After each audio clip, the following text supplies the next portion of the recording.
Bueno, estamos con el diputado Alfonso Pratgay. Alfonso, gracias por estar aquí. No, gracias a ustedes por invitarme. ¿Cómo vas a votar cuando el proyecto de YPF llegue a diputados? Directo al final, no discutimos cómo llegamos. Y llegamos con una aprobación en el Senado. Sí, llegamos con una aprobación en el Senado, con muy poca discusión.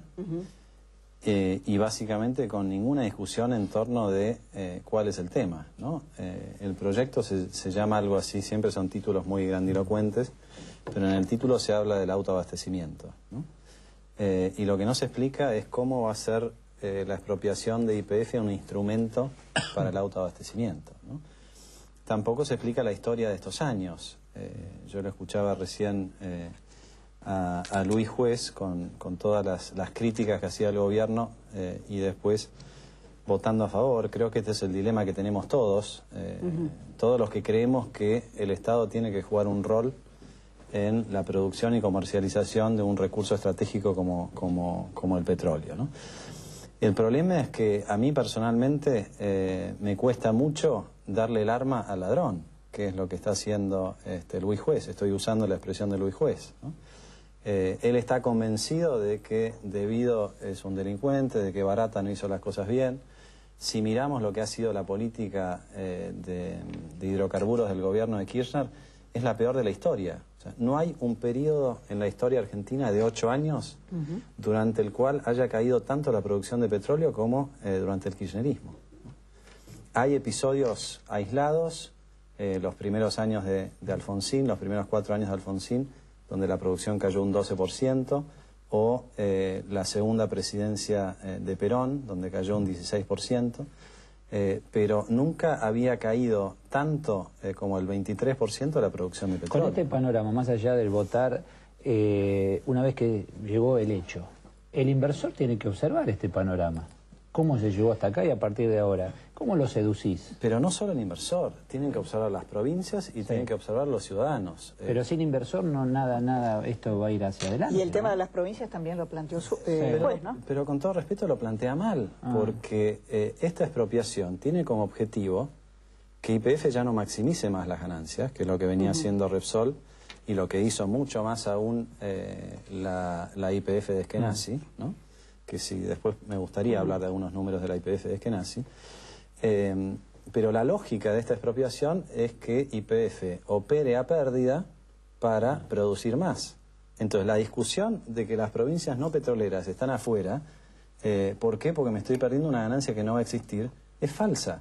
Las acciones que le dan a las provincias petroleras no tienen, la provincia no tiene ni voz ni voto, porque van a estar sindicadas y van a estar bajo el control de gobierno. Y en todo caso el esquema actual es un esquema de expoliación a las provincias. La Constitución dice que el petróleo es de las provincias. Sin embargo, bien, el gobierno nacional primero le pone una retención que es más de la mitad del precio. Después ahora viene con la expropiación en la que se queda con todo el control, no le da nada a las provincias. Y las provincias terminan cobrando la regalía, un pequeño porcentaje, sobre el petróleo que sale de su subsuelo, ¿sí?, a un precio que es el precio neto de retenciones. Ahora, ¿cómo explicas que haya tanto apoyo de los gobernadores, al menos públicamente? ¿Es político? Porque me parece que es una propuesta seductora. ¿Quién se va a oponer a el objetivo de que YPF sea estatal? Yo creo que nadie se opone a eso. Lo que ocurre es que el gobierno no explica cómo va a lograr, a partir de esta expropiación, resolver el problema de fondo, que no se resuelve solamente. YPF es el 30% del mercado energético hoy. Y es cierto que cayó la producción de YPF en los últimos 8 años, más que el promedio, pero no es menos cierto que con la excepción de una empresa, en todos los casos cayó la producción de petróleo. Se nos habla de soberanía petrolera.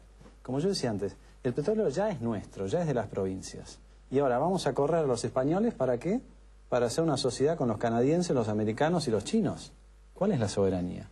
Si vos mirás la foto hoy de la producción de petróleo, más del 90% de la extracción del petróleo lo ejercen empresas que tienen control extranjero. Y esas son las empresas con las cuales el gobierno se va a asociar.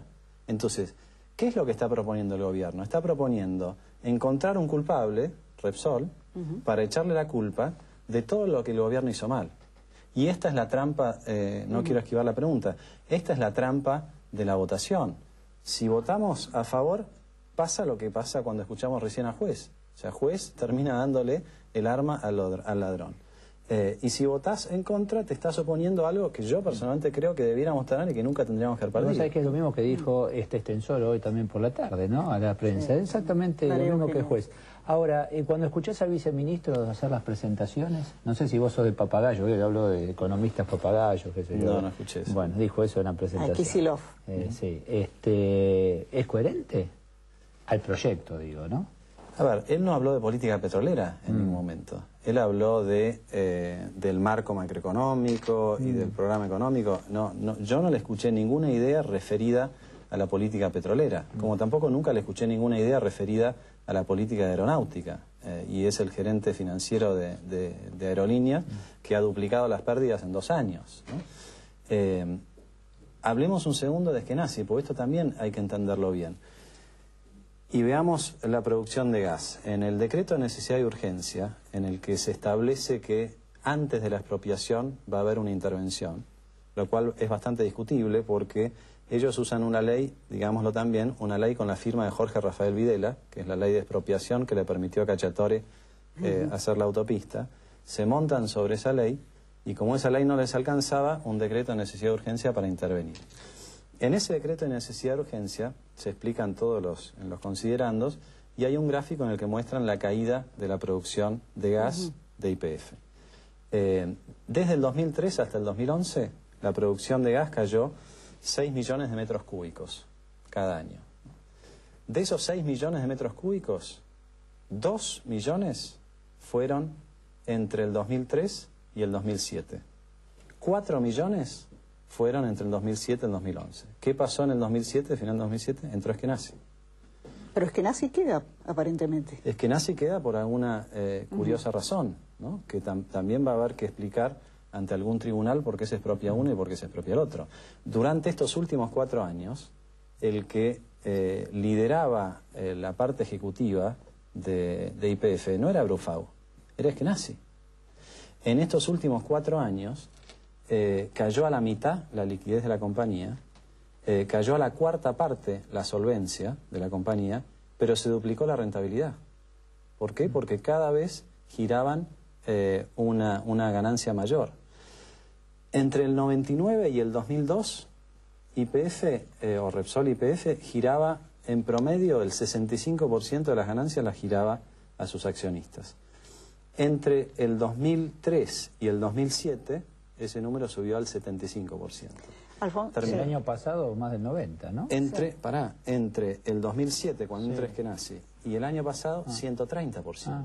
Ahora, ¿quién estaba fiscalizando y controlando todo eso? ¿Quién estaba en el directorio de YPF los días que se firmaban las actas en las que se giraban estos dividendos? Un señor Carnero, de Caleta Olivia, un contador asesor de Nicolás Fernández, kirchnerista de la primera hora, que ahora es director del Banco Central, ¿no? Entonces, ¿cómo hace Cristina para separarse de estos últimos 8 años? Como yo siempre digo, cuando nos mostraba en conferencia de prensa, conferencia de prensa no hay, en cadena nacional, todos esos cuadros muy lindos, eran cuadros autoincriminatorios, porque parece que ellos hubieran asumido ayer. Parece que debido hubiera empezado en la intervención. Y algo de autocrítica hizo también, ¿no? ¿Cuál fue la autocrítica? Que su partido en algún momento... En algún momento votó... Sí. ¿Pero autocrítica de gestión de gobierno? Perdón, yo no escuché eso.